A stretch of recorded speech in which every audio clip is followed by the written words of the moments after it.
गाउँ के पछिमा बनिया बसी गेला बेचे बनिया मोती सारी। गाउँ के पछिमा बनिया बसी गेला बेचे बनिया मोती सारी। हे बाबा के दुलारी सोनमा बेटी मांगे बेटी मोती सारी।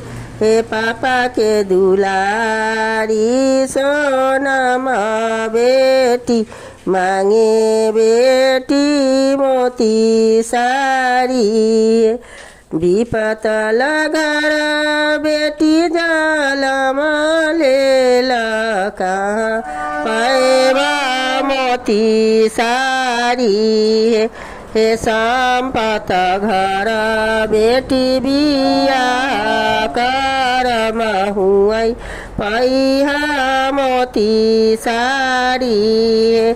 हे सम्पत घर बेटी बिया करमा हुई पेनिहा मोती सारी।